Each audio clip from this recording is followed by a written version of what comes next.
I'd only just arrived at school, yet I could tell something was up. Dude, what's with all the fuss? Did Carl do something crazy again? Look at this. Jeez, gross. Sorry, wrong direction. This way. Here you go, Miss Stewart, the new principal of our school. In front of me was a stern-looking woman who exuded a terrifying aura. Ooh. Well, that was unexpected, as we all assumed that Mr. Smith would take the lead because he'd been serving as school vice principal for pretty much forever. Suddenly, everyone's phone vibrated. Why the stern face? She looks so angry at the world. Is she allergic to our skin? Every skirt is too short, lol. No dance party this year? Unbelievable. Is she a principal or a jailer? Warning you guys, she knows our secret smoking place. Jeez, look at all those faces pinned to their mobile phones. The gossip mongers. Over the next few days, rumors about our new principal seemed to be everywhere. Info about her seemed more sought after than Imagine Dragons tickets. Also, from day one of the principal's arrival here, a series of bizarre stories began to circulate. One day I was walking into class and heard the most ridiculous story in the world. My school was haunted. Idiots. I quietly crept under the table, then suddenly poked my head up and shouted, "Boo!" which caused all my friends to jump in fear. Haha, losers. All that spook stuff is nonsense. You don't believe it, huh? Yet Stacy saw it. Oh no. Stacy? I didn't know they dragged my crush into all these silly gossip things. She's usually a smart girl. Not sure what had gotten into her. After that, Stacy lowered her voice and started talking passionately about her chance encounter with a silhouette that appeared in front of the principal's office. But worst of all, before she could get a closer look at it, it vanished.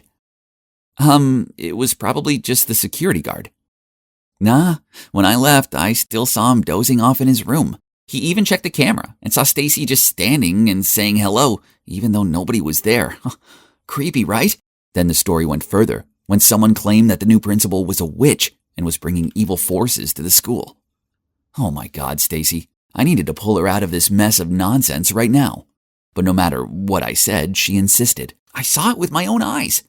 What if she really is capable of dark magic? Oh, come on. We're not kids anymore, Stace. Evil forces, witches, demons, they aren't real. But it's you who might get in trouble when the principal starts investigating who's spreading the rumor. Josh, it's driving me crazy. I need to confirm what I saw. But I'm scared. Can you come with me, please? I hesitated for a moment, then nodded. Okay, back gate, 10 p.m. tonight. Let's just get it over with.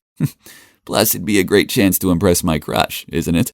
That night, I arrived at our meeting point early and waited around. It was freezing, and not gonna lie, I got goosebumps. Okay, calm down, Josh. Ghosts were just tricks of the mind, and it's time to show my future girlfriend how tough I am. As I was deep in my thoughts, a hand suddenly touched my shoulder. Jesus, Stacy! Do you know what time it is? Oh, sorry, I'm a bit late. Did I scare you? Of course not. Let's get inside and end this obsession of yours. But how are we supposed to get in? Stacy pointed at a big hole in the school's fence that was hidden by a bush. We then carefully sneaked through it and successfully avoided the security guard. Piece of cake. Inside, the whole school corridor was pitch black, and the streetlight shone from the glass windows. The scenario looked pretty much like a horror movie, but there was nothing to fear, right?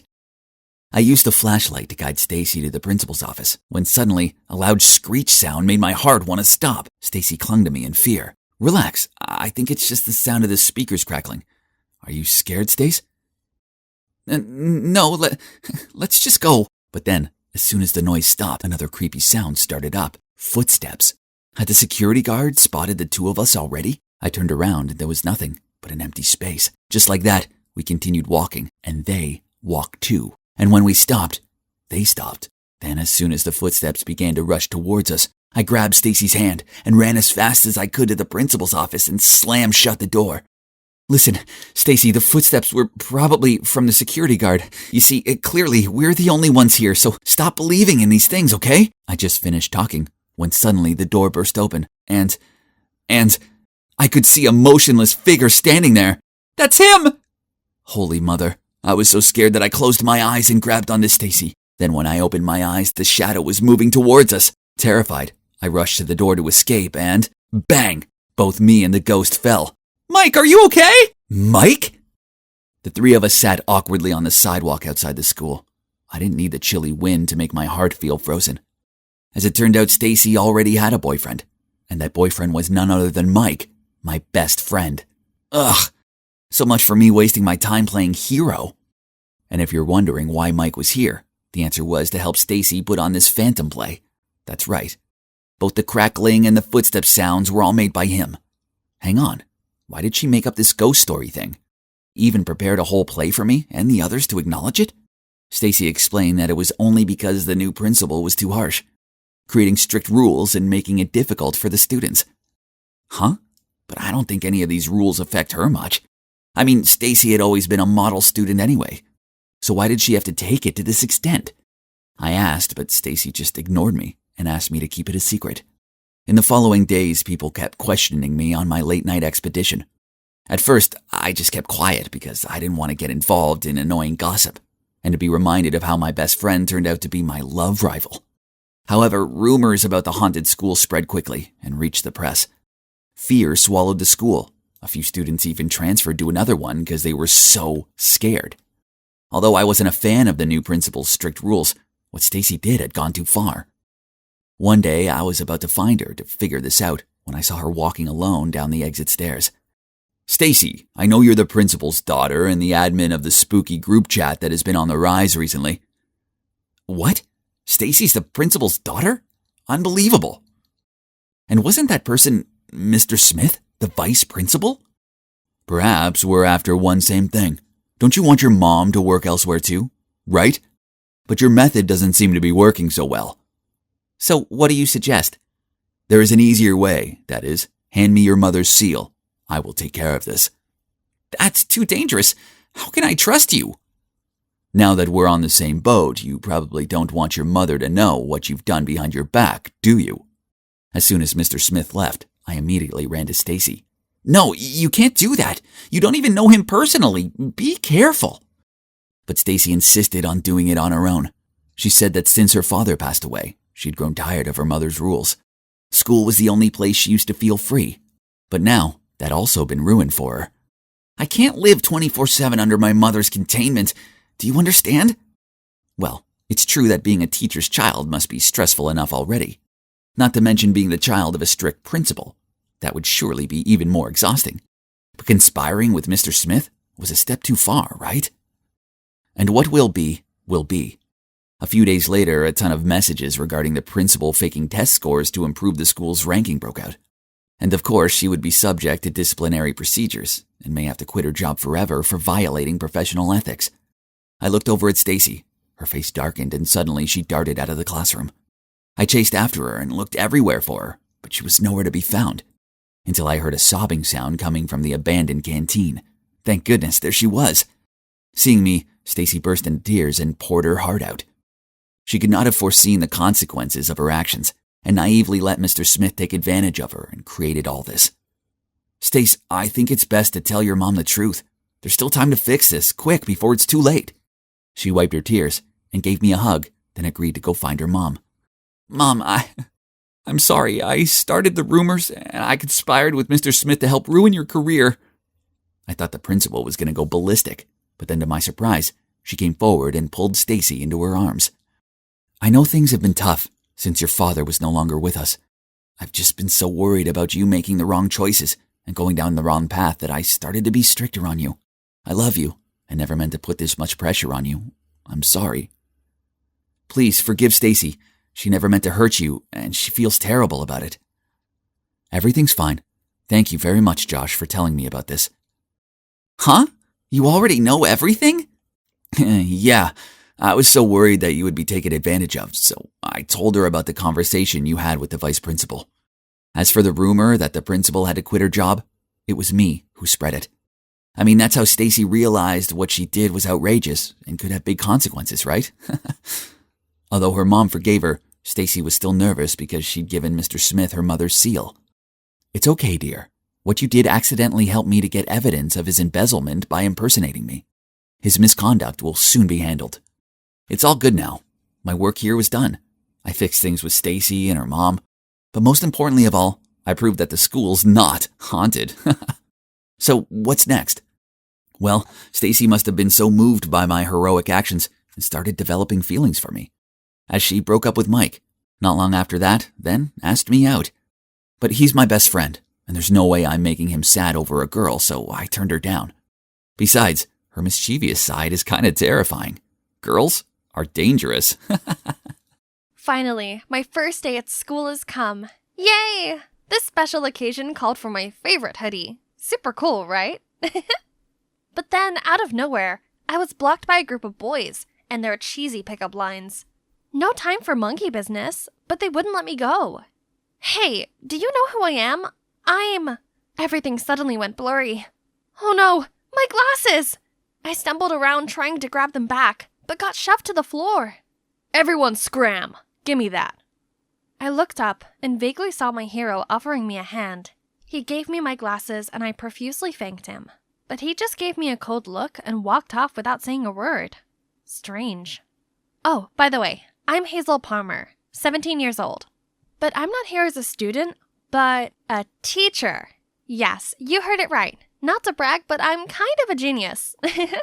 I even got offered a position in my college's research project, which I have rejected to pursue my dream of becoming a high school teacher. So here I am, on my very first day of fulfilling it. First, I was introduced to the other teachers, but unlike what I had in mind, they just threw me judgy looks. Luckily, after the meeting, a young teacher named Rebecca kindly welcomed me and even tipped me off about some of the rebels at school. Now time to meet my students. As soon as I finished my introduction, the whole class immediately turned into a beehive. Miss, how about we continue this lesson at the movies tonight? Mullet, pierced nose. This guy must be the notorious Lucas that Rebecca warned me about. Please, as if you'd date someone who would wear such a goofy hoodie. Yeah, who let a weeaboo teach here? Jeez, I didn't expect this reaction. I tried to restore the silence, but to no avail. Ugh, I'm out of patience. Quiet, or else you'll all get Fs. Thank God it worked. Whew, that'll show them who's in charge. But here comes another problem. No way! There's gotta be someone who's really here to study, right? Okay, who is our class's top student? Ethan! Ah, didn't he help me in the hallway? But it looked like he didn't recognize me. Okay, let's see. Ethan, right? Could you solve this equation? Equation? No, equation. I suppose spelling is a bit hard for a numbers person like you. And the whole class burst into laughter. Jeez, this guy was unbelievable. How about the second best student? Cassie Santiago? That name sounded just like my old classmates. I turned to the corner where an arm reluctantly raised. Oh my, it's her! So good to see a familiar face here. But why is she avoiding me? That afternoon, while walking to my car, I saw Cassie and her friends picking on a girl. Upon seeing me, they immediately ran away, but I managed to catch Cassie. Cassie, since when did you become a mean girl? None of your business. Report me to the principal if you like. Then she strutted away, leaving me standing there confused. Since when had the sweet Cassie ended up on the dark side? Turned out, not long ago, Cassie's father passed away in an accident, leaving her to live with her stepmother. This must left her in so much grief that she put up this cold, reckless facade as a defense mechanism. That's so sad. So, to make Cassie feel included, and also to improve this whole class's performance, I came up with a master plan. More homework, not finished, minus points. And every lesson will come with a gift. A test during recess, and I asked Cassie and Ethan to help the other students. But when I called Cassie to the board, strangely, she couldn't do a simple equation. At first, I thought that it was just her being rebellious, but during the test that day, I noticed her copying Ethan's answers. Does that mean all her A's were from cheating? Not only that, the even shocker thing I found out was that Ethan was her stepbrother. After class, I came to talk to her, but she didn't pay me any attention. Cassie, I know the secret behind your A's. High scores mean nothing when they're not from your own hard work. But out of my business. You're as much my friend as you are a proper teacher. I'd be pleased to tutor you. How about today? See you in the library after school. As if I care. Her words did hurt, but I guess she was just trying to keep her cold image. So I still waited for her, but she never showed up. No matter how much I tried, Cassie ignored me and kept cheating. During the midterm test, she even blatantly snatched Ethan's paper. It's true she's my friend, but I couldn't let it slide any longer, so I dismissed her test. That had to be done. On the same day, while I was in the library searching for materials, I heard familiar voices talking. Ms. Palmer is way too much. She even dismissed Cassie's test today. Can you believe this? Why can't she be understanding like you? Cut her some slack, Sadie. She's just doing what she thinks is best. So, That's what my students really thought of me? After everything I did to try and help them, yet all I got back was bad-mouthing? And Rebecca was so nice to defend me like that. No wonder they liked her. A few days later, the unexpected happened. Cassie, Lucas, and a few others came and asked for extra lessons. Finally, they started to have another eye on studying. But little did I know that it's just a ruse from my dear students to turn the following days into a nightmare. And the instigator was Lucas, I supposed. One day, I almost fainted upon finding a huge ant nest inside my bag. The other day, my pants were stuck to the chair with some gum. Fortunately, Ethan always showed up in time to help me. He's such a riddle. Unlike before, not only did he try to defend me in class, but he also helped me carry my textbooks. But I didn't expect him to care that much. One time, I saw him at the car wash where I worked part-time. I quickly hid behind a car, but Ethan just kept walking towards my wash box. I'm here to see you, so no need to hide. Let me give you a hand. After my shift, Ethan took me home. We talked a lot, and I felt comfortable enough to tell him about my mom's health condition, and how I took this part-time job to cover her hospital fee. This side of him was far different from the normal, and it was heartwarming. Suddenly, we noticed an elderly lady who seemed lost, so we offered to take her home. And guess what? She's the grandma of the notorious Lucas. I was truly surprised by how much of a rebel like Lucas cared for his Nana. I could tell he really loved her a lot. Poor boy. She's the only family he got now. Lucas, I know studying is not your thing, but have you thought about how happy your grandma would be if you at least tried? Since then, Lucas stopped causing me any mischief, and so did the other students. Now they could even do simple math themselves. Baby steps. Seeing my effort finally bore fruit, I set up a parent meeting to report students' progress. Halfway through my presentation, a photo of me cosplaying as Sailor Moon popped up on the screen. Oh my god, why is it here? How dare you let this childish thing teach my kids? Then she stormed off, followed by everyone else. I thought I finally had my students on my side. Turns out I never did. Then came the last straw, my mom's medical test results. I couldn't help but cry, letting all my bottled up emotions out. Then, suddenly, a hand laid on my shoulder. What's wrong? My mom's health turned worse, and she needs an urgent operation. I'm sorry to hear that. It's all gonna be okay. Be strong, Miss Palmer. I appreciated him comforting me, and when I felt a bit better, we decided to leave. But the door was locked from the outside. It must have been a prank from my students. Again! We tried banging the door and screaming for help, but eventually gave up and waited for someone to come. This quiet atmosphere sure does have a way of making people open up, and I got to know about Ethan. Seemed like both of us have problems with our beloved family. What's yours? I have a sister. You know who. That I really adore. But no matter how hard I try, she always builds a wall between us. Oh, wasn't this the first time Ethan talked about his personal life? He always put on a cold and distant mask, but I knew deep down he had his struggles too. I was so absorbed in his story that I forgot about being locked up and gradually fell asleep, until a buzzing sound startled me, and countless phone cameras were pointing at us. Guys, check your phones. Look what Miss Palmer and Ethan have been doing this whole time. Oh my! A bunch of photos of me and Ethan had been uploaded on the school website, and from some angles, it looked like we were kissing. Oh no! I tried to explain, but they just threw me a disgusted look. And why was Ethan just standing here saying nothing? This soon reached the principal. He told me there would be a case hearing for inappropriate relationship with a student. How was this even possible? As I dragged my feet to the principal's office, suddenly I heard familiar voices shouting. Why did you do that? I told you to find her weakness, and look what you got. Nothing. I've done everything I could. What else do you want? Everything?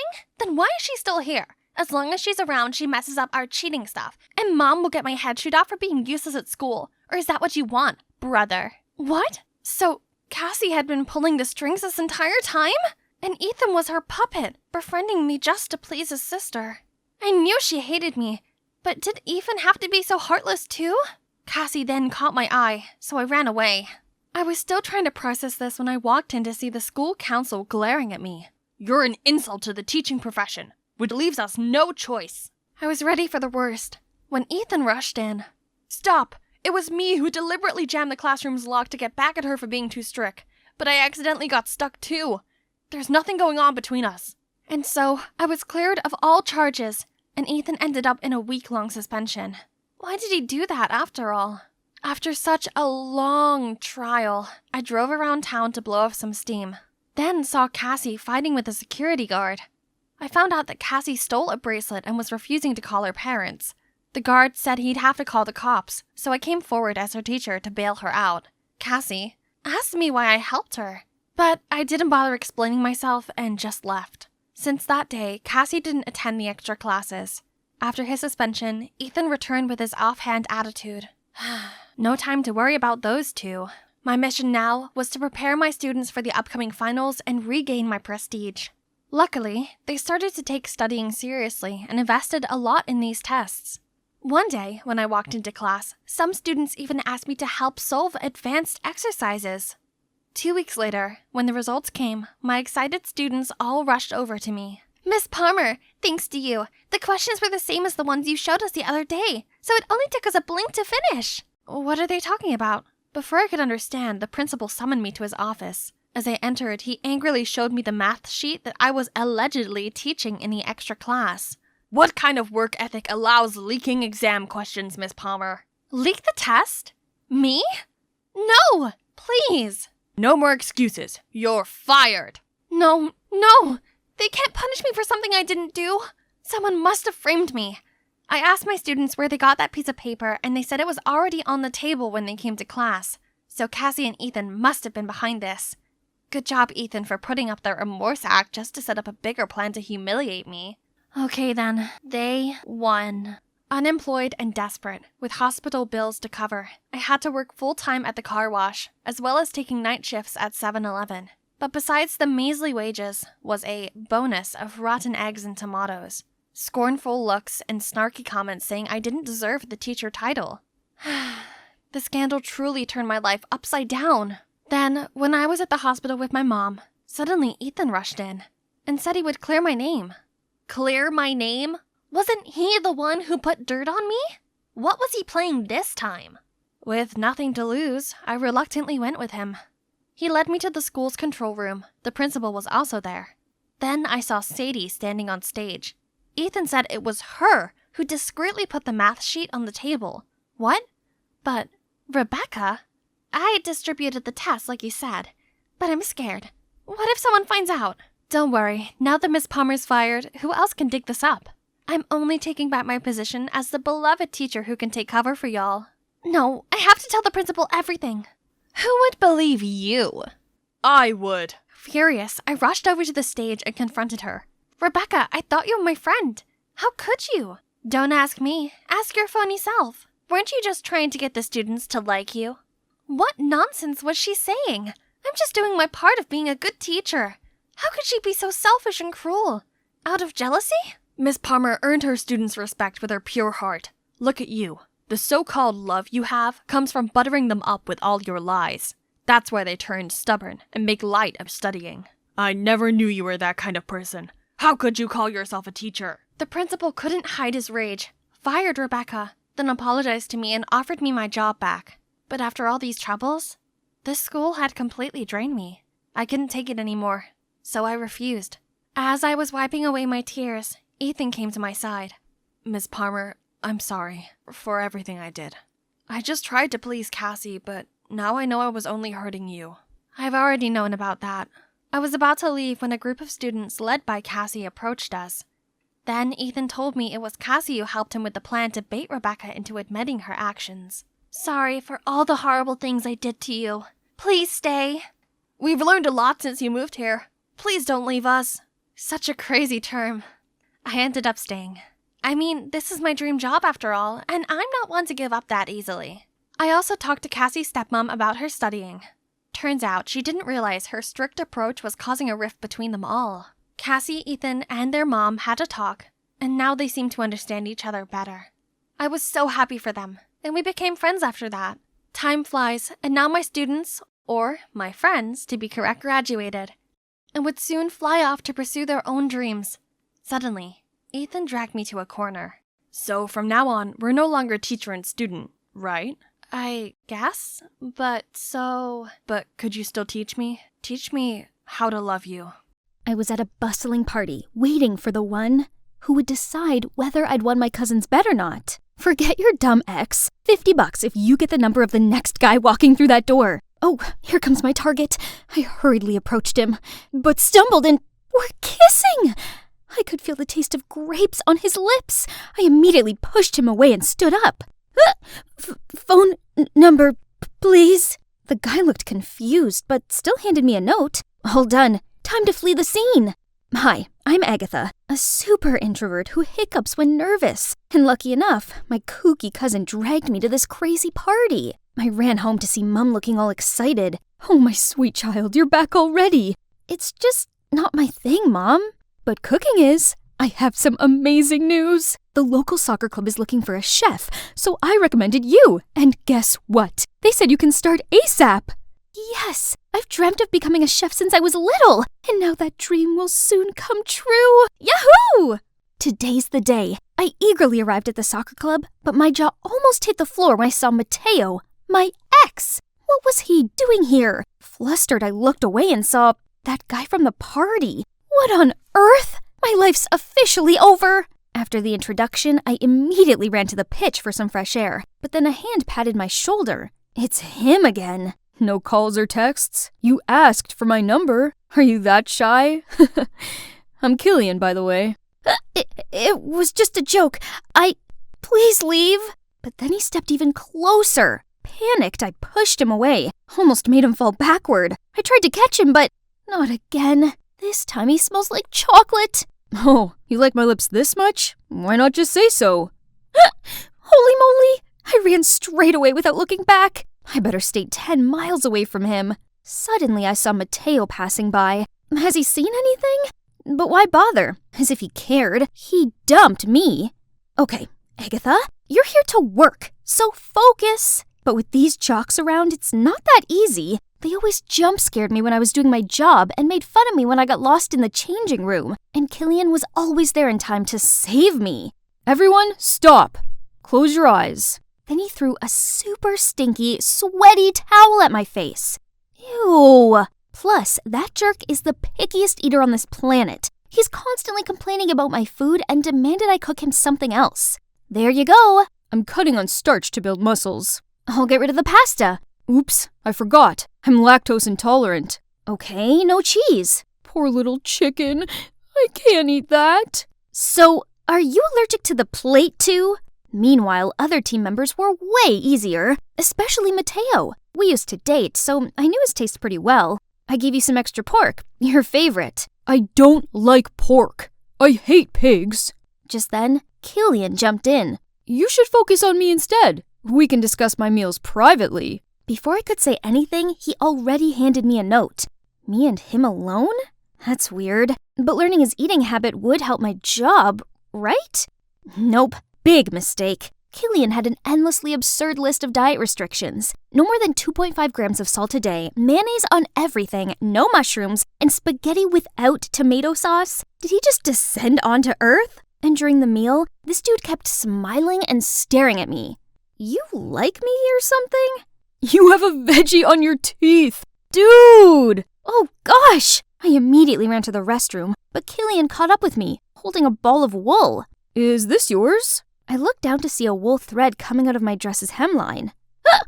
Oh gosh, I wish the ground just swallowed me whole right now. Surprisingly, Killian put his jacket on me. That was cool. Just then he caught me drooling over him, so I immediately pretended to play with my phone.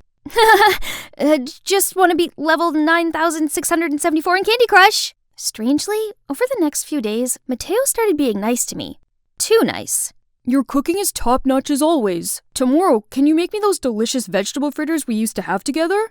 He still remembered that? Boy, he made my heart race. I sprinted to the kitchen and put on music to calm down. Soon I found myself singing and dancing to my jam. I promise that you'll never find another like me. Hee hee! Ooh, ooh, ooh, ooh! Mamma mia! How long had he been there? Flustered, I burnt myself. Killian rushed over and held my hand. You okay? You can't even handle yourself? Then he insisted on finishing my work and even prepared us a dish. Well, his broad back. Isn't he quite a charmer when he cooks?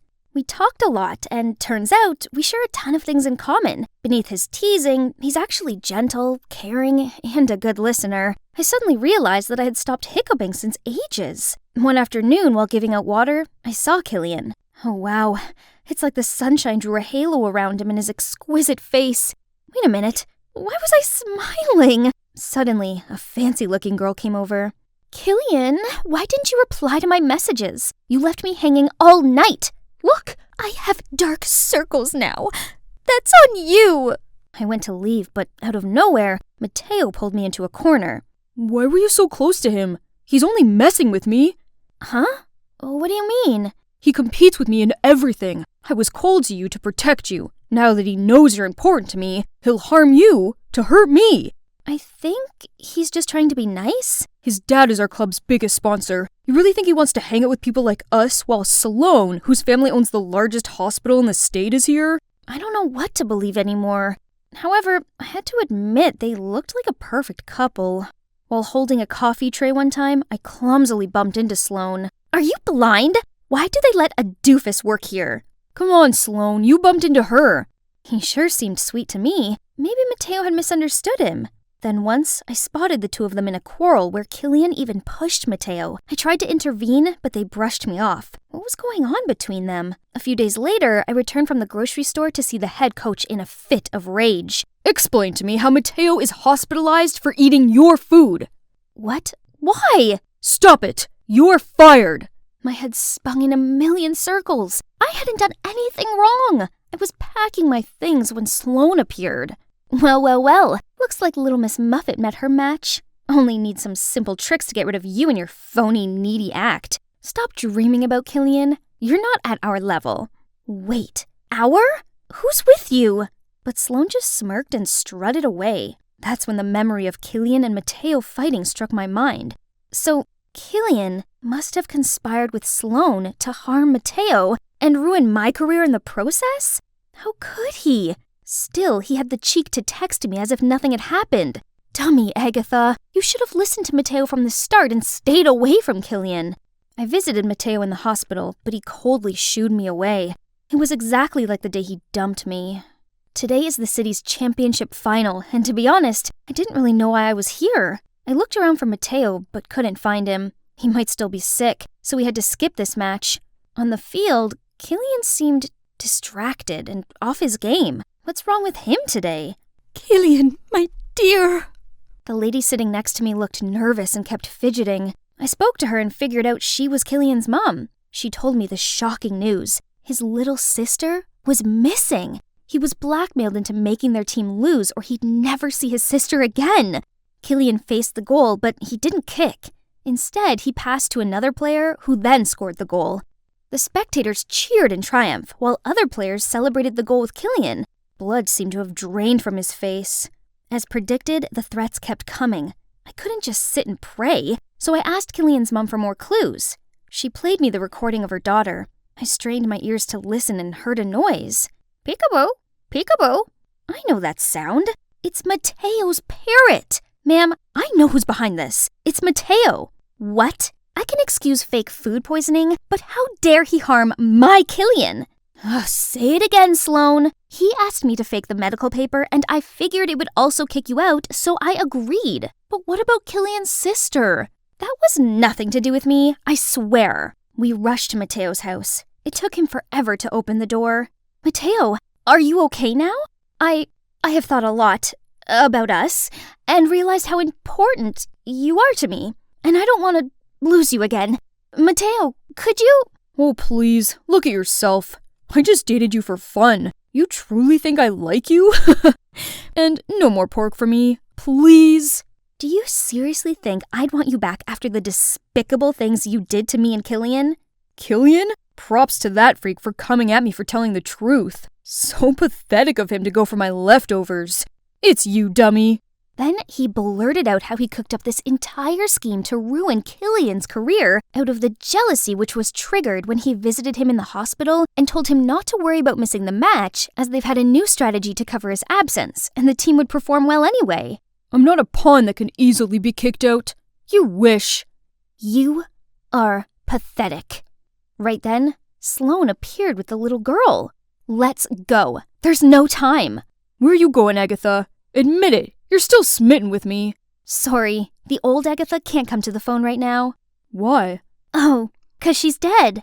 After that, we rushed to the stadium.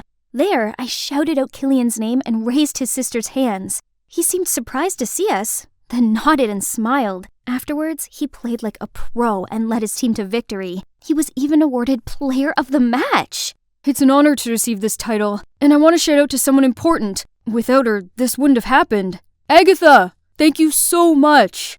Countless cameras turned to me. Then he rushed over to drag me to a corner where I told him everything. I know Mateo's a jerk, but I didn't expect him to be that bad. But no worries. Let's see how he likes being permanently banned from the soccer club. Agatha, I, want to tell you that I found something just as important as soccer. You. He then grabbed my face and pressed his lips against mine. Finally, we had a legit kiss, and it was magical. Hi, I'm Kaylee from Washington. I might dress like a boy, but I'm actually the girliest girl you could ever meet. Before I continue, please like and subscribe. I was born with shiny blonde hair and blue eyes, just like my mom. I never met my dad, but it wasn't really a big deal. There's no need to live in some fancy castle to feel like a princess. I was already one in my mom's eyes. She always pampered me with the cutest things in the world. You could give Rapunzel a run for her money, sweetheart. But tragically, Mom left me in an accident when I was 10, and I had to move in with Selena, my mom's friend. She lived in a mansion where there was so many people dressed just like her. As soon as they saw me, they started to ooh and ah at me. What a porcelain doll. Bet she'll win any beauty pageants. She's just too lovely to be real. Shh, Miss Sanchez here doesn't like anyone who's prettier than her daughter. Yeah, she's been in a foul mood ever since the master left for his mistress. I only caught a bit of what they said before Selena dragged me into a corner. Sweetie, you heard them. Boys are bad news. Just look at your dad, for example. So stay away from them. Got it? And the only way to repel them is if you look more like them.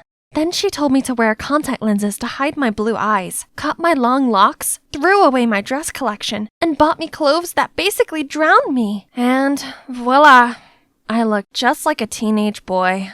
One day, I was alone in the kitchen when I heard someone shouting, "Bring me 2 smoothies now!" I brought in 2 avocado shakes, but accidentally splashed one all over this girl's face, turning her into Shrek. Watch what you're doing! My daughter's angel face is destined to be Miss USA! How dare you! I'm sorry, ma'am. Relax, Mom. Avocado face masks are all the rage anyway. Sadly, I still had to take my punishment, but suddenly the girl walked towards me. Hey, I'm Beatrix. Let's go and play. But Don't worry, I'm here. My mom won't punish you anymore. Then she took me to her room. Wow, she even has a castle inside? Beatrix then put some wigs and makeup on me. I looked at myself in the mirror, and memories of my mom came rushing back. I quickly pulled out the photo of her that I carried with me all the time. We looked so alike. I was about to take my lenses out when Selena stormed in and dragged me back to my room. Don't you ever let me catch you here again, and keep your distance from Little Mistress. We're not from the same world as people like them. Remember that? But little did Selena know, Beatrix had just asked her mom to allow me to go to school with her. And ever since then, we've been literally inseparable. I mean, literally. She clung to me from living room to kitchen, from home to school. Honestly, the only time I could have a moment of peace was when I went to the restroom. Phew. Oh, maybe not. And each time we hung out was more than torture. I had to fight against the urge to act girly, hit my own hands whenever they started to reach for those pretty things, and now they ended up swollen. Think I'll glue them in my pockets next time. Then, one day, I arrived at school to the most terrible news ever. Kaylee, one of our female rugby players, got injured, so I put you on the team. What on earth? I don't even know what rugby is. Here's Austin, your rugby coach. If you need anything, he's your guy. You know him? He might be handsome, but something about him screams bad news. People call him Awful Austin. You better watch out. And she wasn't exaggerating at all. On the very first day, he already pushed me to my absolute limits in training, that I almost passed out. In the agility ladder exercises, I got my feet tangled up in the line and fell to the ground. But instead of a hand, all I got was his soulless look. Then one time, I missed the ball, causing it to hit another player. Hey, is this a joke to you? Do it properly. Keeping all Celine's words in mind, I zipped my mouth up and ignored him, who was definitely a boy. Oi, what's the attitude? You're bringing the whole team down. See? Cat got your tongue? Faking dumb doesn't work here. From tomorrow, extra training, no excuses. Beatrix was right. He was a devil. I was dragging my aching body home after training when I noticed a cute cat and stopped to pet it. The cat ran away, so I followed it and ended up at the back gate of the school, which was totally off limits. I've never been here before. Whoa, look at this beautiful mural. It's so mesmerizing. What you doing here? Awful Austin? Anyway, did you paint this? It's amazing. Of course not. Stop prying. He was such a terrible liar. But to be honest, I didn't expect some jock like him to be interested in art, let alone actually be good at it. What are you two doing here? Don't move! Oh no, the guard has spotted us. Austin immediately grabbed my hands and started running. We hid in a small alley, and he pressed me against the wall with his strong arms. My heart was racing like crazy, and I could feel his too. We were so close that our faces were only inches apart, and the warmth of his breath made me blush even more, so I accidentally let out a squeal. Thankfully, before things could get any more awkward, the guard was gone. Don't even think of breathing a single word about this. Weirdly, this time his words didn't hurt at all. Maybe because I knew, beneath his tough jock exterior, he had his own secret, just like me. I like your painting, so no need to hide it. Austin stopped for a bit, then kept walking, but I'm sure I caught a smile. After that day, he started to behave quite differently, more gently. He no longer went berserk at me, but helped me get through the training instead so I could catch up with the other players. I just had my first successful kick. Yay! I turned around to cheer with Austin, but out of nowhere, the ball came hurtling right at me, and he instantly caught it with one hand, while the other held me by the waist. Okay, that was awkward. This week, there'd be a senior prom at school, and Beatrix insisted we go. Of course, I gave her a no, but she was literally a leech, so I had no other choice. Wear this, Kay. It's a matching set. It'll be so lame if I wear this alone, please. Fine, but only 'cause you've given me no choice. Yay! Love ya! Eek! Wow, it smelled so good. What if I put it on? But wait, what about Selena? Forget it. It's not like she'll be at the prom. YOLO! I stepped into the ballroom with this gorgeous outfit on, my blue eyes, and the necklace my mom gave me. Everyone jaw-dropped as soon as they saw me, and that's when I noticed Austin coming towards me. Hey, you look different tonight. I mean in a good way. Wanna dance? Sorry, girls' time. Kaylee, look at the tasty food corner. Told you we had to come here. Oh, Beatrix, my friend here is starving. Can you show him where to grab a bite? Wow, sure, handsome. We have cupcakes, biscuits, and even brownies. Isn't this called choosing boys over friends?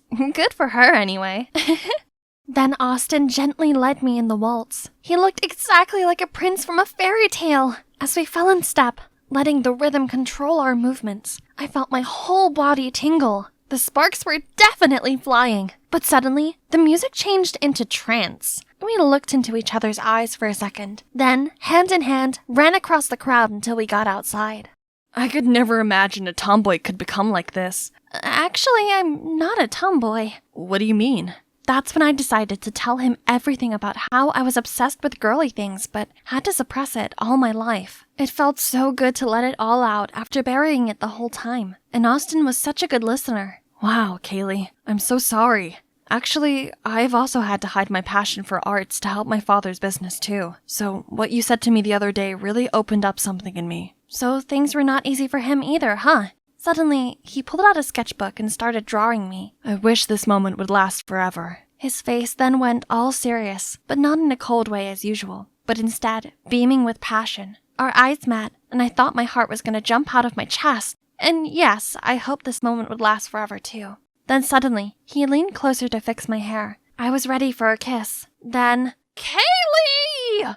Selena? How did she find out about this? Man, you know what's coming next. I can't believe you'd be this reckless. You're not my mom, and not every boy is like my dad. You were wrong. Mind your manners. Get changed now. Right then, Mrs. Sanchez came to interrupt us. Hang on, are her eyes blue? And what's this? Don't mind her. I bought this half price at the swap meet, ma'am. Then she signaled for me to flee the scene. If Mom were here, she'd understand the way I feel. Blinking back tears, I suddenly felt a warm hand on my shoulder.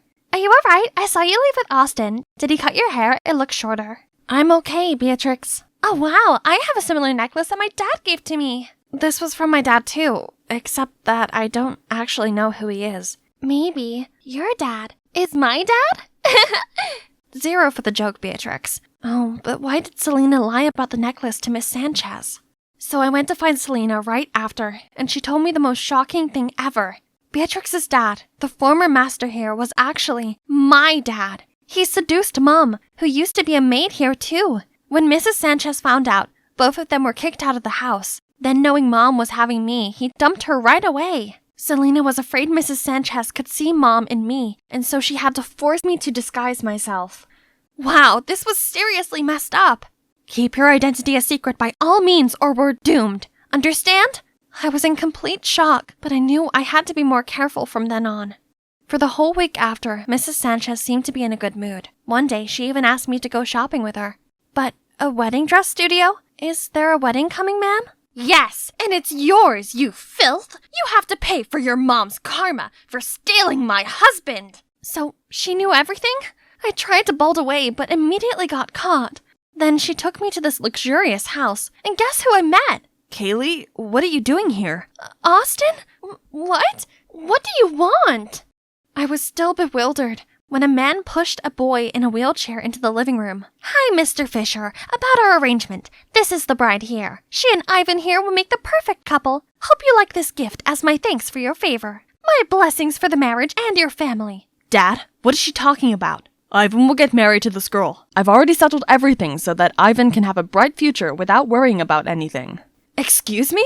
I've had to put aside my art dream to enroll in business school, as you wished, and now you want to control my brother's life too? I object to this marriage, because I love her! Then he pulled me away, leaving Mr. Fisher frozen in shock.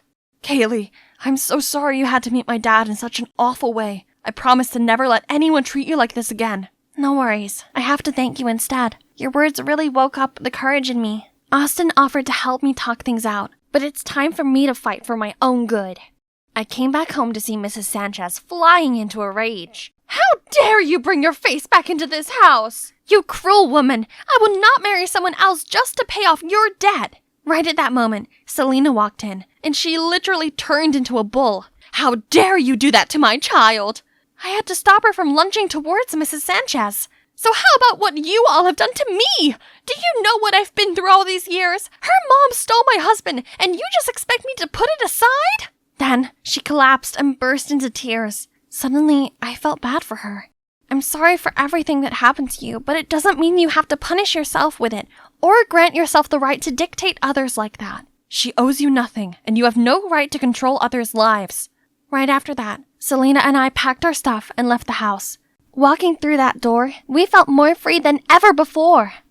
After all that drama, it took us some time to get our lives back on track. From all the money Selena had saved working as a maid, she was able to open her own bakery and take back control of our lives. And so do I. Finally, I'm back to my princess style. But after all those craziest things happened, something never changed. Oh my god, we're half sisters! Yay!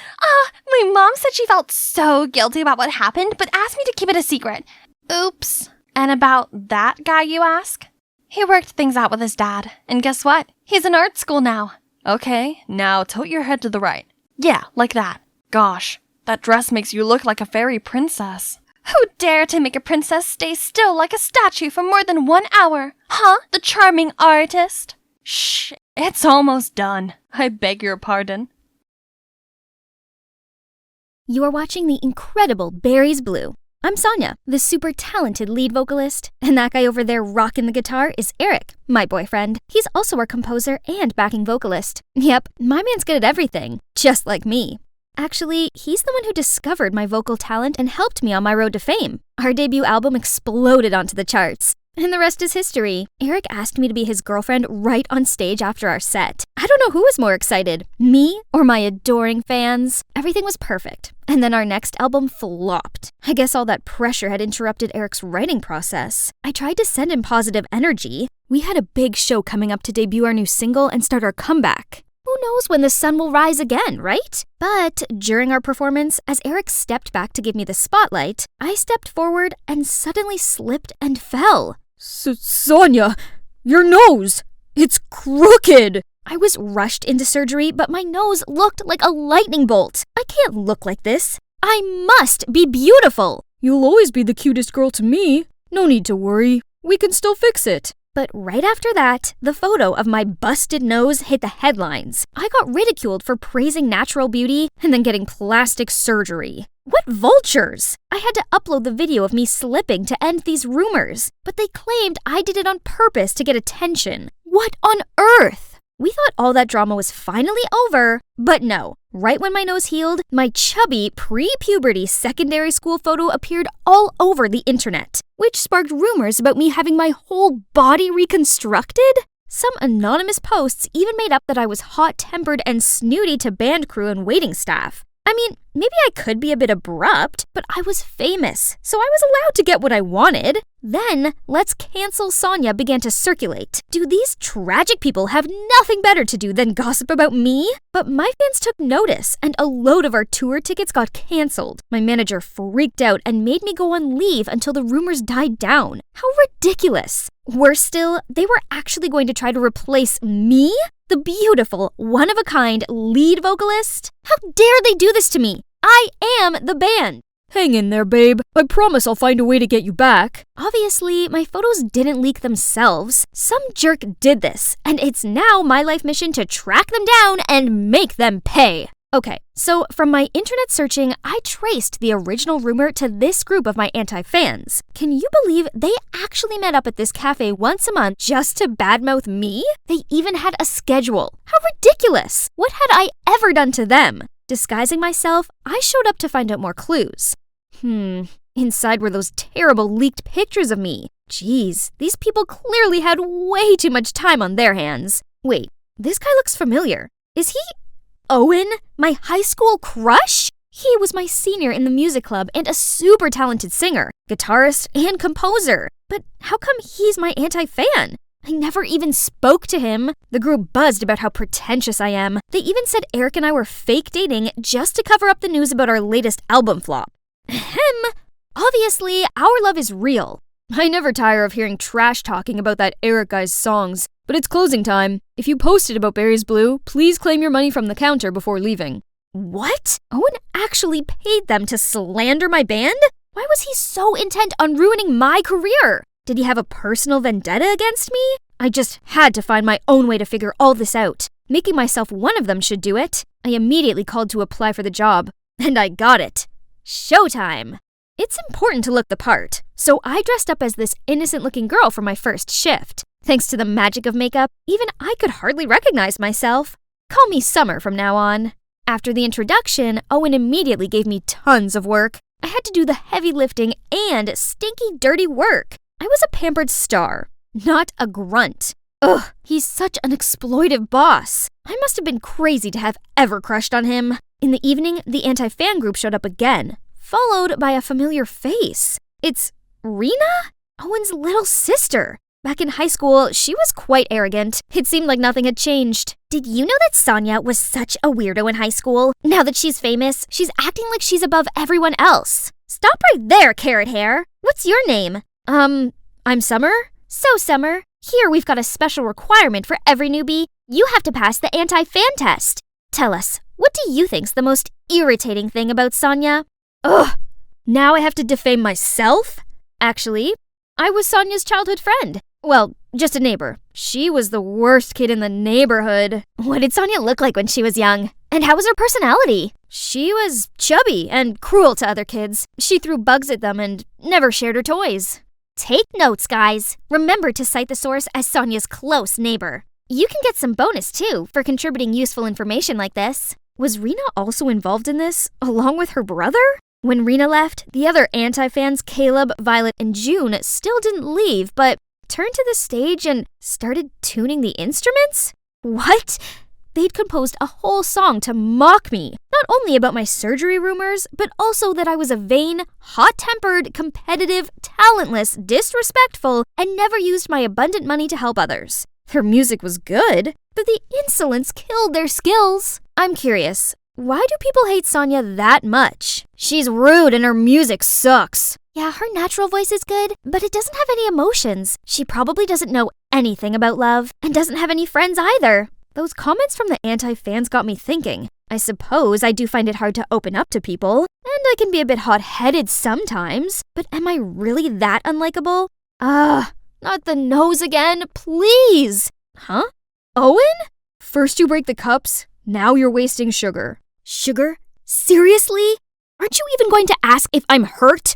If I leave here with just a scratch, this place will be finished, you know. This place was fine until you showed up. At least, Summer, you should learn how to apologize and thank. Suddenly, the anti-fan's words echoed in my head. As Summer, Owen still saw how much of a diva I was. That means, as Sonia, I must have been so despicable. I'm sorry. I should have thanked you for helping me. That's okay. I'm glad you're not hurt. Don't forget Rena's reward at the counter. Take it before you go. Why do you have to pay others to badmouth Sonia? I'm only going along with all this for my sister, but it brings more customers in, so whatever. So the person behind this is Rena? I don't think so. Someone must be pulling her strings. But who? I don't know. Why are you so concerned, Summer? I was just curious. I used to think badly about Owen, but beneath his cold front, he's kind of sweet and caring. Just like years ago. I was trying to escape the rain and bumped into him. He saved me from falling. Didn't care how sweaty I was, and even gave me his umbrella. But in front of my crush, I was too shy and embarrassed to say anything and hurried off. Since then, I didn't feel so uncomfortable hearing the anti-fans slate me and our band's decline. It was almost all true anyway. At least this way, I could learn from my past mistakes and become a way better person. Flowers grow in the strangest of places, right? Yeah. These anti-fans actually became my friends. Playing with them was way more fun than with the berries somehow. Okay guys, you need to share your music with the world. So, I signed up our budding band for a local music competition. Well, what? But we're not professionals. Do you really think we can win? Who cares? I always wanted to perform on a big stage. But what are we gonna play? Use one of my songs if you want. I hear the payout is pretty good. Ooh, I love your songs! We practiced together every night, and everyone was so focused on this, they didn't post bad rumors about me anymore. Owen is truly a genius. Listening to him playing his intros always gave me goosebumps. And so, the image of a cute, talented Owen reappeared in my mind. Oh no, wake up, Sonia, you already have a boyfriend! Eric? Speaking of Eric, he's been ignoring all of my calls. I get it, he's busy rehearsing for the show, but didn't he promise to find a way to bring me back? Oh, I see. You're too busy playing bands to post anything. We have a show this weekend. You started this, didn't you, Summer? I knew you were trouble from the beginning. Get out of here. I'm on her side. Are you gonna kick me out too? Don't you see I'm doing this for you? Did you forget that Eric stole your songs and used them for his debut album? Rena, don't you think I already know what you're up to? You and that Eric guy are seeing each other, right? Doesn't he want you to spread rumors so he can replace Sonia, his current girlfriend? He says if I succeed, her place in the band will be mine. An affair is one thing, but he can't help you shine with that tuneless music. That's why I need your songs! Owen, just give me a few and everything will go smoothly. At that moment, it all became clear. The only album that made a name for the Berries was actually stolen. And worse still, the person behind my plummeting career was my own boyfriend. That jerk Eric craves fame and would never let himself get caught up in a love triangle scandal. You know how important public opinion is to him. He's using you, and as soon as you give him what he wants, he'll drop you without a thought. I'm not that easily replaceable. What do you mean, Summer? I'm sorry for lying about who I really am, but not everything is fake. I wish you could feel it. Pass my words to him. I'm out. And you, Rena? That jerk doesn't deserve any of our love or trust. Even if I didn't want to go back to being the famous Sonia, I couldn't continue to be the carefree Summer either. I didn't realize they were there. They must have heard everything. You're Sonia, not Summer? All this time? You lied to us! I'm sorry. I didn't mean to hurt you or trick you. Your words made me want to change myself for the better, and your music taught and inspired me a lot. Caleb, Violet, June, I just want to be friends with you. Who wants to be your friend, you liar? I may have found out the truth about myself and Eric, but now I've lost my career, my friends, my boss, everything. I'd made such a mess of everything, and I didn't know how to fix it. I don't deserve to be Sonia, or even Summer. It must be a delivery guy. I barely had the energy to get up and open the door. Standing in front of me was... Owen? Did he come all the way here just to see me? Sonia, I've been thinking a lot about your band and Eric, and I realized that this isn't your fault. You can't let Eric win. You're too talented for that. If you show everyone your true self, I just know they'll love you. Actually, there's one thing I want to confess to you. I used to have a crush on you in high school, but you probably didn't even know I existed. Really? That's so dumb. What do you mean? Actually, at that time I liked you too. You were so cute and shy with that beautiful voice, but when I came closer to talk to you, you just ran away. If I had been more confident and braver, maybe we could have become something different. What about now? I mean, do you still want to sing my song? It'll be an honor. Your song is always special. Owen pulled me to the competition and tenderly strapped the bass on for me. Going out there without the rest of the band seemed terrifying, but we couldn't give up. Owen was about to lead me on stage when Rena rushed over to us and grabbed my arm. Sonia, I messed up. It's true that Eric was using me, and I had been so blind to trust him that much. I've corrected the misinformation about you. I was hugging her when the rest of the anti-fans appeared. I apologized to them how I was now a better version of myself because of them. Turns out we really like Summer, so we forgive you. Now we're ready to rock the night. You can't sing with them, Sonia. That song is supposed to be the theme song in our next album. Eric, it's Owen's song, not yours. And didn't Rena tell you that I no longer give a damn about your band? I did. Seems he wasn't listening. We've published your dirty plan all over the forums, so everyone can see what a jerk you are. No, you have to come with me. Tell them you made it all up. Leave her alone. I won't let you take anything from me again. My song or my girl. She's our friend now, so excuse us. We need to get on stage and perform our song.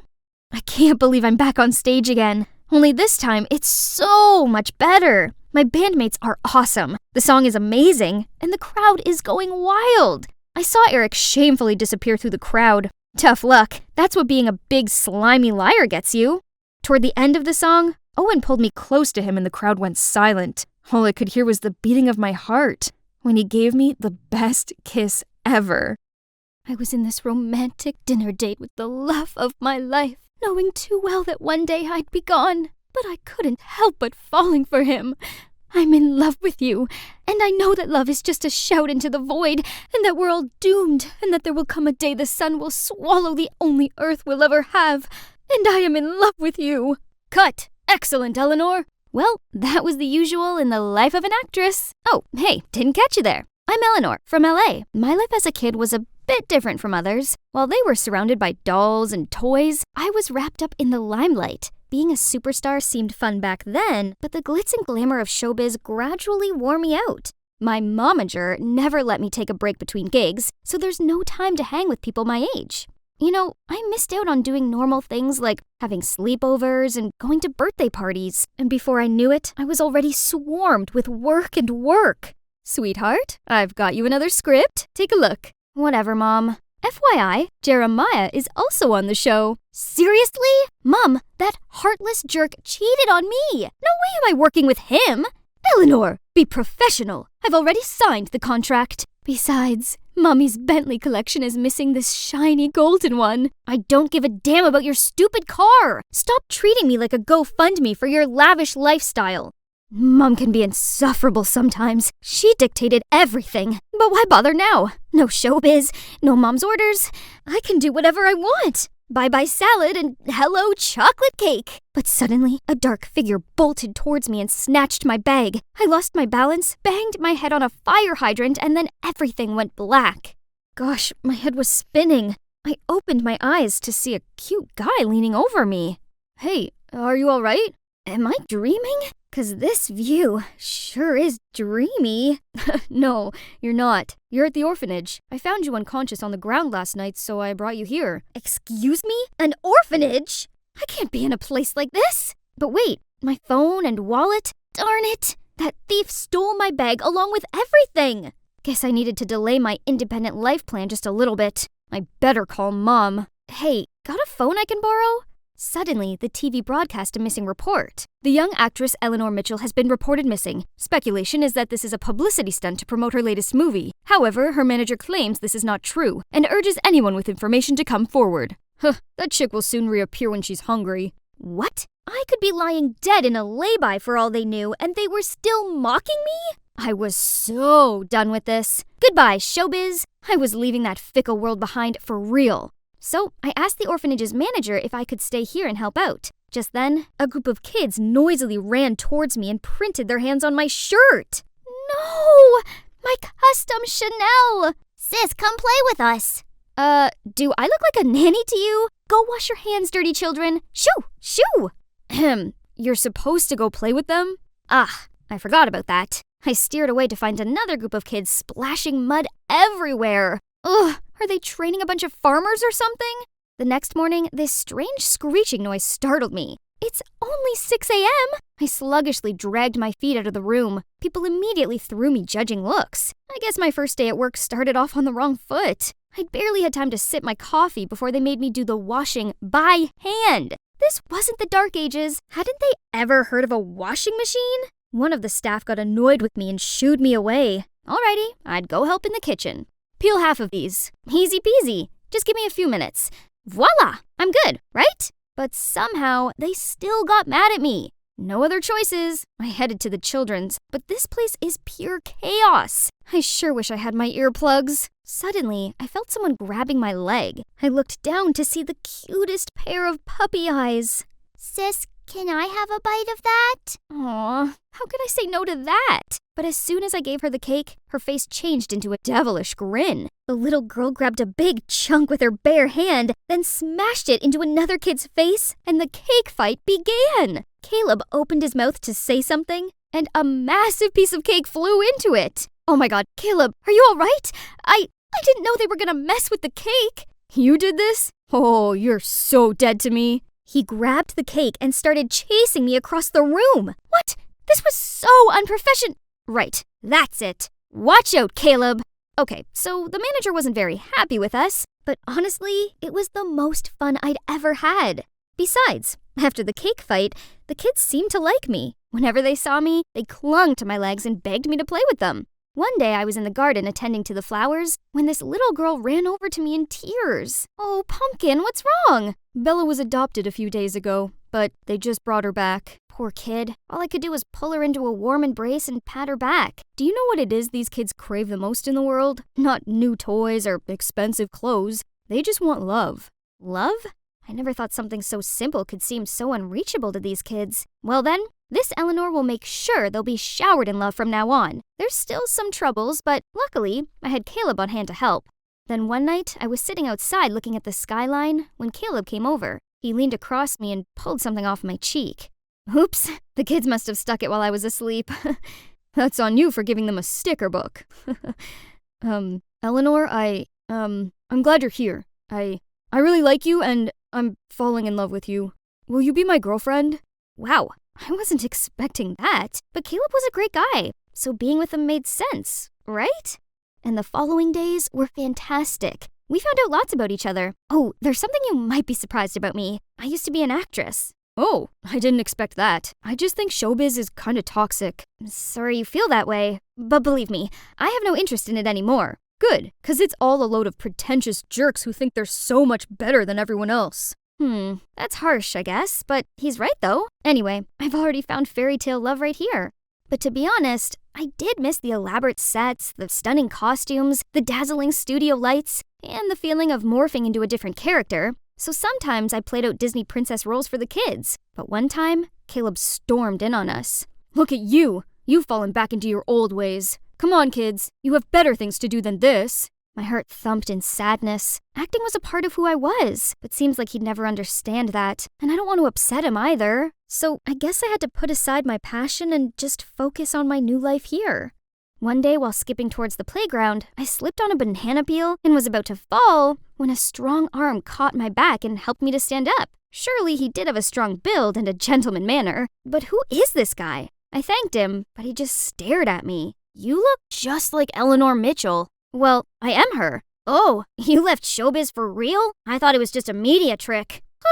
What was his deal? Was he a reporter coming to dig up dirt? Oh, sorry, just kidding. But are you serious about quitting acting? You've got talent. All you need is a good script to sink your teeth into, instead of those terrible ones you've been given. Huh? Was that considered a compliment? Turns out he's Frederick, a young screenwriter who came to the orphanage for inspiration and to help out. He even set up a mini theater for the kids to have their first cinematic experience. As you can see, anything's possible in movies. Even our most magical dreams can come true. I suddenly remembered why cinema had captivated me in the first place. It opened the audience to multiple perspectives and worlds. This is the cinema I love and dream of being a part of. And maybe that's why I'm naturally drawn to Fred. He might seem a little playful, but when it came to movies, he turned into another person. I cannot deny that my flame for acting was rekindled by his genuine sharings. I mean, everybody loves Fred. Look. Well, maybe not everyone. Okay, kids, but remember, studying is priority so that you can have a better life. Acting and scriptwriting is just a pipe dream. It's not real. Yes, studying is important, but arts are what we live for, what nurtures us from within. Art has no value. Investing money in arts is like throwing it out the window. There are people who barely have anything to eat. Why not use that money to help them instead? Gosh, these man children. They looked ready to start a fight, so I had to step up and stop them. After that day, Caleb and Fred were constantly giving each other dirty looks. I tried to calm Caleb down, but he got mad at me for no reason. Things only got worse between them, and I felt awkward with Fred. Just let him be. I don't want his problems to get in between our friendship. By the way, I have something for you. Then he showed me his new script and asked me for advice. And guess what? The script was actually based on my life in the orphanage. He'd been inspired by my journey here. It was such a beautiful script, and I felt seen and understood, though we just met not long ago. Then out of nowhere, Caleb angrily bolted towards us. What the heck are you doing? He tried to drag me away, but Fred stopped him. Dude, can't you see you're hurting her? Not your business. Get your dumb writing hands off of her. Stop, Caleb, you're being rude. I'm not done with you, Eleanor. You went behind my back to swoon for this brat and his dumb art. I thought you'd be different, but you're just like them. Once a spoiled actress, always a spoiled actress, huh? So this is how little you think of me? Caleb, listen, acting is what I live for. I even tried to hold it back just to please you. And look where it got me. I'm done hiding my true passion. Caleb, we're over. Caleb looked down and didn't say a word, and after that he packed his things and left the orphanage. It's true Caleb had opened up something in me, but if being with him meant I had to lose myself, then I'd gotta let him go. The orphanage without him was not the same. Luckily, I had Fred to cheer me up. He asked me to play the lead in his upcoming film project, and with the script based on my journey here, I agreed. It felt good knowing I could finally go back to acting, even if I was sorta playing myself. Then one day, I found a baby left in front of the orphanage. Then I quickly carried him inside. Poor Hector. I'll take good care of you. Mama. That's right. Your mama's here. Dada. I'm your dada now? Together we'll be a happy family. Right, Mama? Oh boy, it made my stomach do cartwheels. But was it okay to feel this way after everything happened? We started filming in the orphanage soon, and the kids were a big help. It felt quite strange after a long break. But the thing that got me nervous about was the audience's reaction to the movie. Turns out, I was worried for nothing, as the feedback was actually amazing. Though that joy didn't last long, as a few days after, the image of me holding Hector hit the internet with the headline, "Actress turned teenage mom." Through their words, I appeared as this reckless girl who got pregnant and ran away from showbiz to give birth. That got netizens turned 180 and throw shade at me. What a load of nonsense. Right at that moment, I got a text from Caleb. Is this your rotten showbiz? So it's him who leaked that picture to the press. How could he? I've got to sort this out. Today's the day. It's time to shed light on everything. Hi everyone. Today I have an announcement to make. It's true, I have a baby now, and the father of my child is Jeremiah Williamson, my ex. Everyone gasped in shock. Just then, a man in black stood up and revealed himself. Ha! The prey fell for the trap. You liar! Everyone stop listening to her lies! Oh yeah? Then Jeremiah, why exactly are you here? He was completely speechless. That's what I thought. Now, Joshua, Jeremiah's private detective, may you please stand up? Among the crowd, both Caleb and Fred forced the detective up to his feet. Tell them what you know. The deal was Jeremiah felt humiliated as I'd refused to work with him, so he decided to hire this Joshua guy to dig dirt on me. That's how he got my picture with the baby. Luckily, Caleb caught the detective sneaking around the orphanage, and together, we set up the trap to lure Jeremiah in. Jeremiah still insisted he had no idea who this Joshua guy is until I showed the evidence of the transactions between him and his detective on the big screen. Any last words? Justice served. Let's see how he handles this scandal. Right at that moment, I spotted a familiar face in the crowd. Mom! I hadn't seen her for such a long time. Darling, I'm so sorry. I realize now how terribly wrong I've been. I thought I was helping, but turns out I only smothered you. But you're ready to make your own choices. Please forgive me, and don't leave me again. I'm sorry too, Mom, for leaving like that. I didn't mean to worry you. I threw my arms around her, tears welling up in my eyes. My time in the orphanage has taught me a big lesson. Family isn't always perfect, but they're the most precious thing in the world. Later, I stepped outside to see Caleb waiting there. What a mess. Thank you for helping me. Don't mention it. Actually, I should apologize to you first. That day I couldn't control my words because I was jealous. I'm sorry. And one more thing. I still have feelings for you, so can we... I know what you're about to say, but I've come to realize that we're not right for each other. I think I'm in love with someone else. Thank you for being kind to me. I could see the disappointment on his face, but then he gave me an understanding smile. Out of nowhere, the kids jumped out at me and insisted I go to see their paintings. They took me back to the orphanage and each held their own drawing. Hi, Eleanor. You're the most special girl I've ever met. Will you be my girlfriend? Fred appeared in front of me and held out a rose. So, Eleanor, what do you say? Oh, wow. What do you think, kids? That answers then? Yes. Yes, I will. I was skipping to the kitchen to see the apple bag Dad had prepared for my school picnic. Aw, how thoughtful of him. I excitedly took a bite, but it tasted like it had been left to rot for a decade. I frantically checked the bag and saw this was not the only bad one. Dad!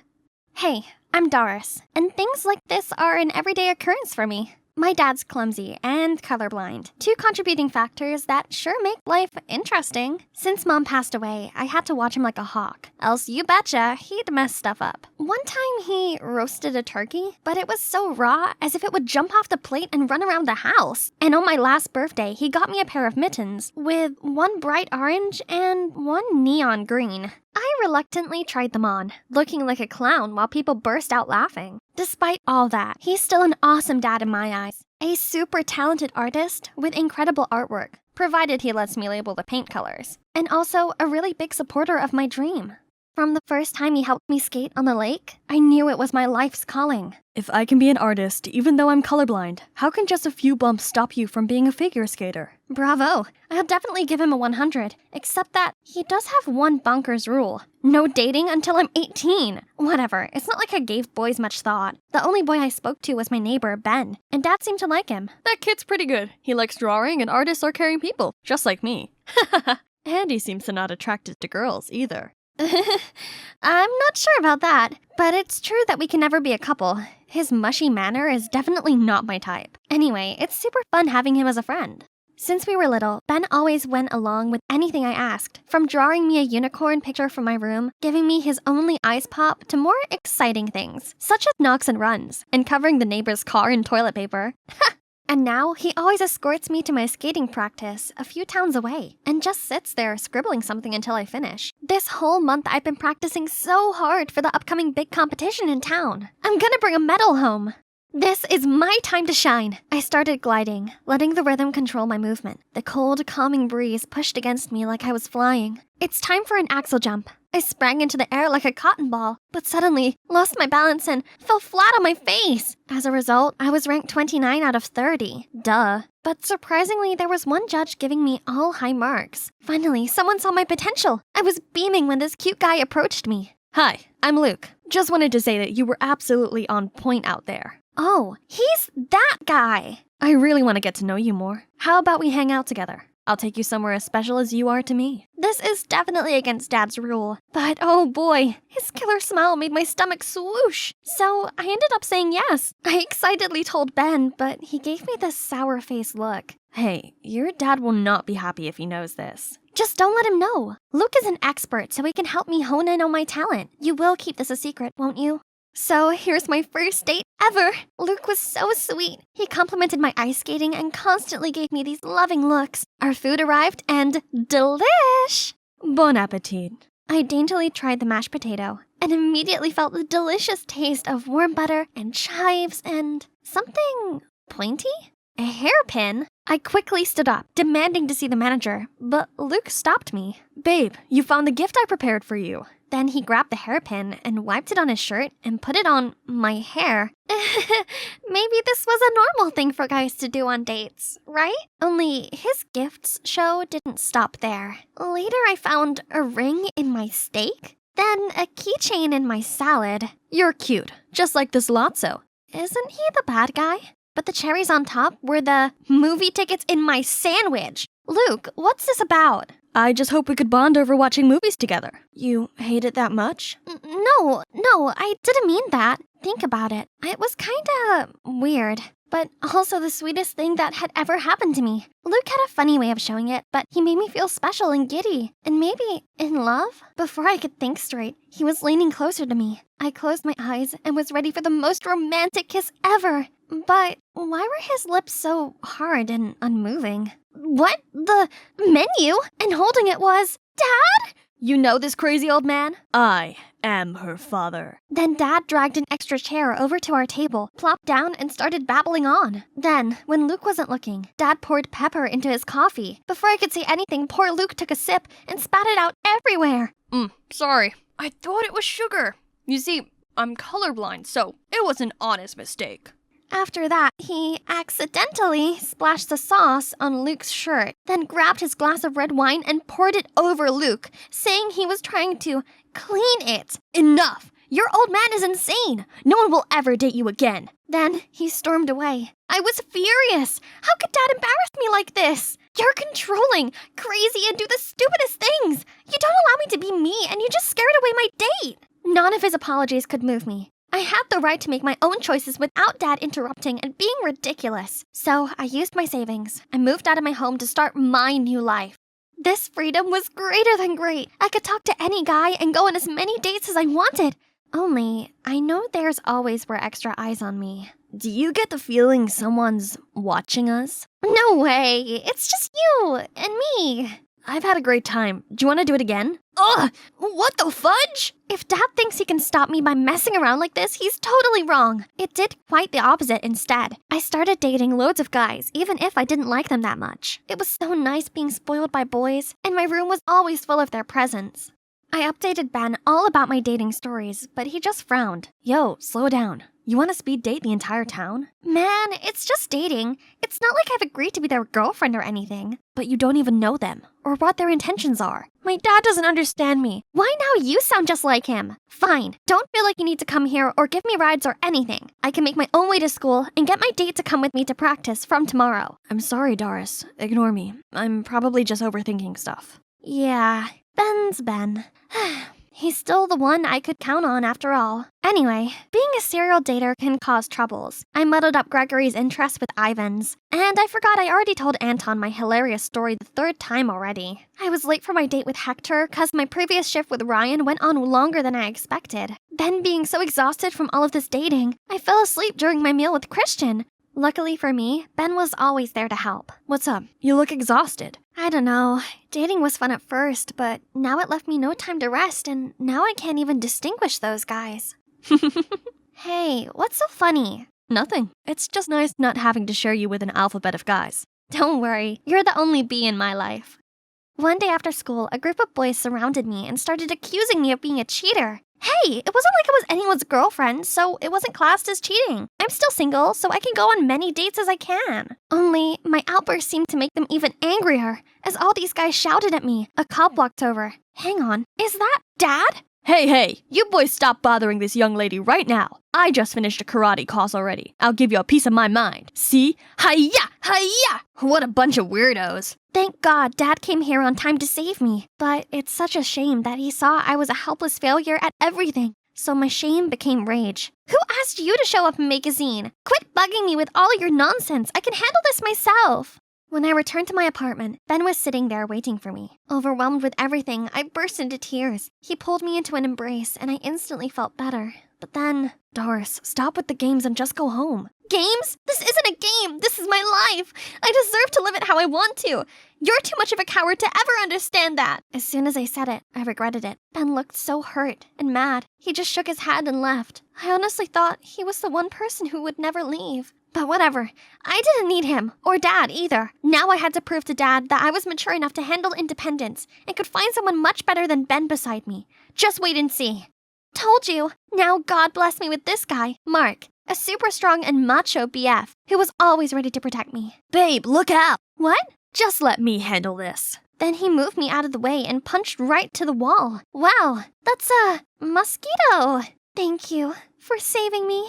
One time, we were strolling through the school's garden when I spotted Ben. I immediately gave Mark a cute damsel in distress look and said, "Babe, I'm so tired. I think I'm gonna pass out." Don't worry, I'll take you to the hospital. Suddenly, he lifted me over his shoulders and carried me off. My head was spinning, and it made me want to faint. Literally. I begged him to put me down and let me sit for a while. Then, I suddenly saw Ben frowning at me.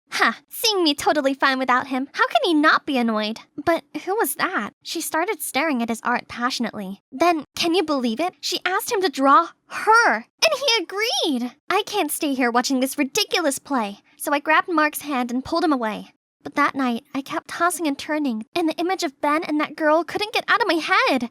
No big deal. They were just super irritating, that's all.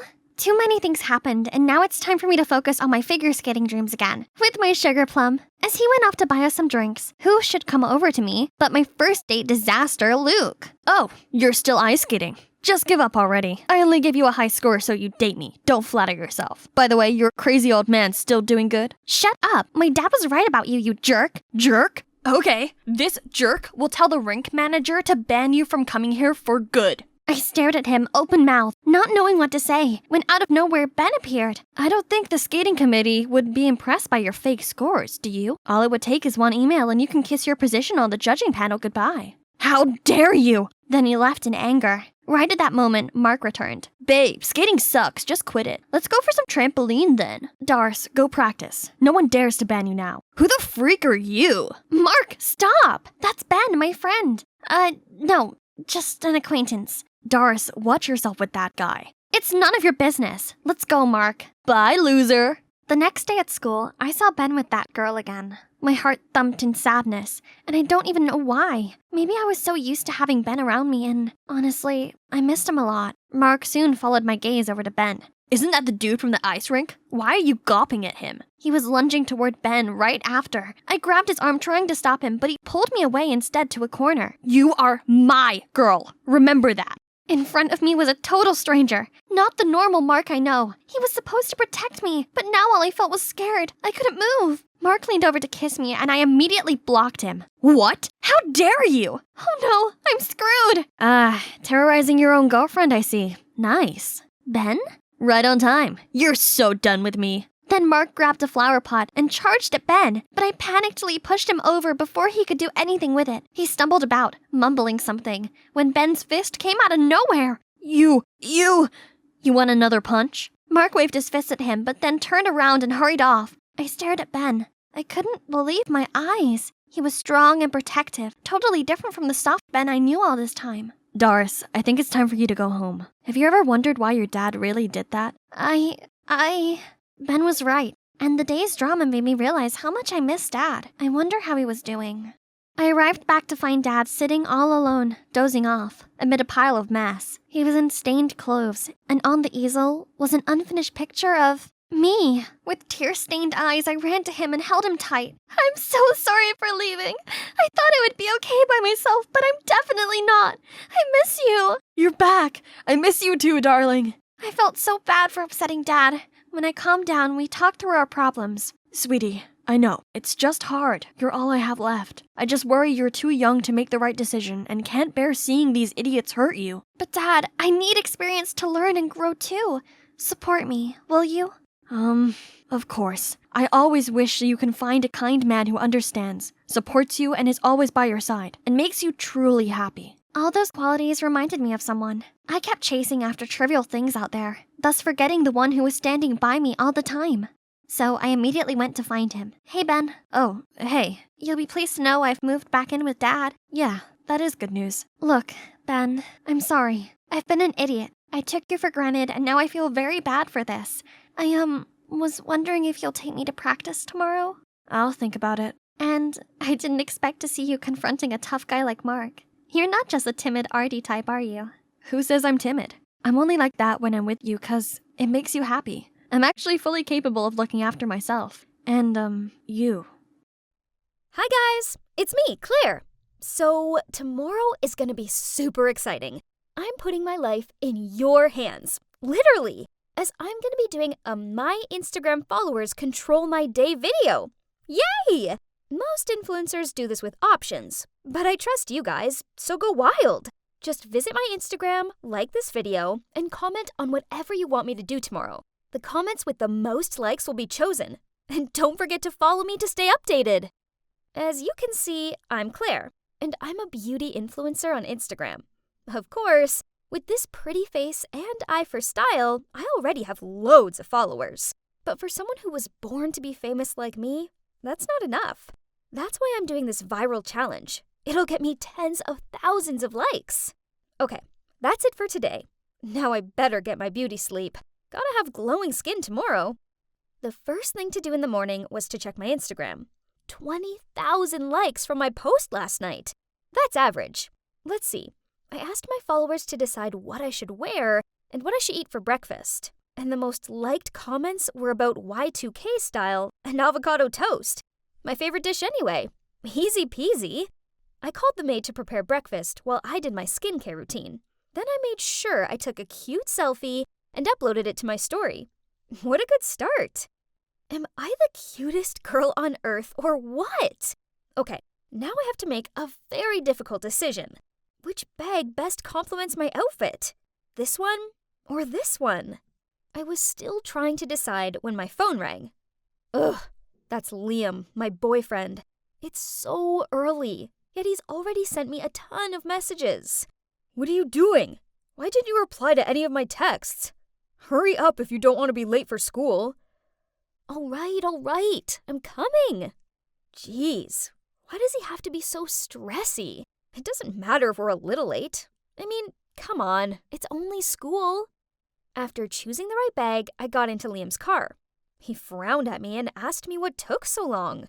I was busy taking selfies. I replied and posted a mirror selfie I took earlier on my Instagram with the caption, Y2K style for today.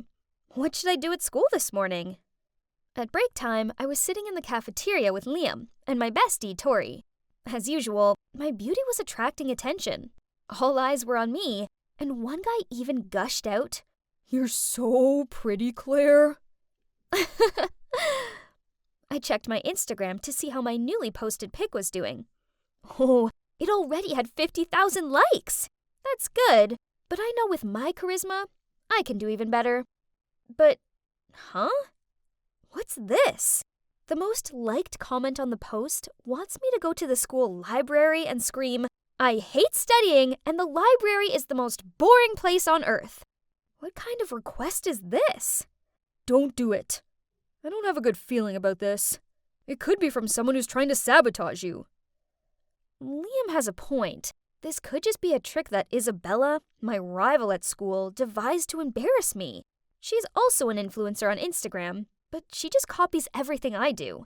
Her Instagram is 5,000 followers less than mine. Yawn. But Claire, how are you going to explain to your followers if you bail out? I don't think they'd be happy about it. Right. I'm doing a challenge, aren't I? Can't stop after only 2 comments, especially because one from anti-fan. Besides, this is no big deal, right? Who even goes to the library anymore? So, I dragged Liam and Tori to the library. As you know, I need them to film me. Huh? Why was it so ridiculously busy in here? Since when did people actually want to study? I needed to get this over with. So breaking through the silence, I shouted, "I hate studying, and the library is the most boring place on earth." All eyes instantly fell on me, and I heard tuts and grunts. Then someone said, "What the hell are you doing?" Ugh, why is everyone in here so serious? I just shrugged and walked away. At least Liam and Tori had captured me at my best angle. To my surprise, that video gained me a load of views and likes, and I even earned nearly 1,000 more followers. Who would have thought that such a silly act would get so popular? At that moment, Isabella walked past me. Only brainless people would scream in the library. Huh, look who's jealous now. Hey, you might as well try that. Maybe you'll get half of my followers. Isabella looks like she's about to explode with anger. But then she sneered and said, "Let's see if you're still laughing after you see what you've got to do next." Huh? What is she on about? I immediately opened my Insta to check. What? The top comment this time was from Isabella. She wants me to put a trash bag on my head and go to the mall. Ew, trash bag? I spent an hour styling my hair this morning. Isabella, you wicked witch. But, okay. If she wants to play, I'll prove to her that she's messing with the wrong person. Just like last time, Liam tried to talk me out of it. This is nonsense, Claire. Don't lower yourself to this level just for a few likes. I told him he was overreacting, and that I wasn't going to let my followers down by bottling out of it. This seemed to annoy him, and he stormed off.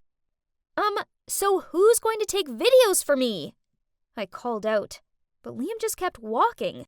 Why can't he just support me like usual? Luckily, I still had Tori, and she agreed to film it for me. That's what best friends are for. Okay, this is more embarrassing than I thought. People keep staring at me like I'm an alien. I gave them a "what are you looking at" stare, prompting them to quickly turn away. No, I have to act confidently for the video to get more likes. Looking over, I saw Tori cheering me on, so I took a deep breath, stood up straight, and did my best catwalk strut through the mall. My heart was pounding like crazy, even after we walked out of the mall. Phew, it was finally over. I then quickly opened up my Insta, uploaded the video I just shot, then texted Liam asking where he was. After that, Tori and I got in a taxi to his house. Liam was already waiting for me at the door, looking all serious when I got there. So I told Tori to wait in the taxi. Then angrily I shouted as I walked over to him, "You could have at least come and supported me. Do you know how upset I was when you just left like that? I wasn't comfortable filming you make a fool of yourself. I care about you too much." It's just a bit of harmless fun. Why can't you understand how important being an influencer is to me? I don't think I can be with someone who doesn't support me and my passion anymore. We should break up. Then I just walked away, not giving Liam a chance to explain. He quickly ran over and grabbed my hand. "Okay, I'm sorry. Can we talk it out?" It worked! I gestured to Tori, then turned around with a big smile at Liam. "Can you believe the followers want me to test your love by pretending to break up with you? I'll show them how much you love me." But then, unexpectedly, Liam angrily shouted, "What? So, I'm just another tool to get likes for your Instagram? If you want to break up, then fine. We're done." Then he stormed into his house and slammed the door. I stood there open-mouthed. How could he break up with me? In the whole 2 years we've been together, I've never seen him this mad. I'll let him chill for a bit and talk to him tomorrow. He'll have calmed down by then. Right? Look, Claire! Your shopping mall video has already reached 100,000 likes! Oh my god, what is this? People are going crazy for my videos. They say I'm so confident, wearing a trash bag and still looking stylish. I look like Kendall Jenner. And my followers also increased by 5,000 people. At least this is worth the effort I put in. The next morning, I waited for Liam to pick me up. But he never arrived. When I got to school, I tracked him down and asked if he was still mad at me. "You're so addicted to social media. I don't even know who you are anymore." Then he walked off. At that exact moment, Isabella walked towards me. Wait, why is Tori with her? "Hey, loser, you're in so much trouble." What does that mean?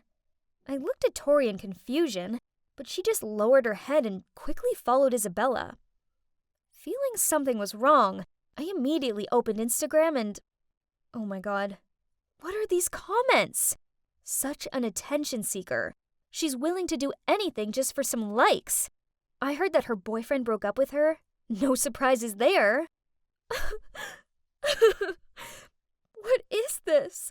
I did all these things at their requests, and now I'm the one receiving all the hate? Suddenly, the principal announced via the loudspeaker that I had to go to his office. As I walked in, I saw my parents sitting there. Turns out news of what I did at the library had spread. But not only that, someone even accused me of stealing from the shopping mall. Huh? I didn't steal anything. To prove my innocence, I gave the principal my bag to check. And he pulled out a brand new necklace. Why is this thing in my bag?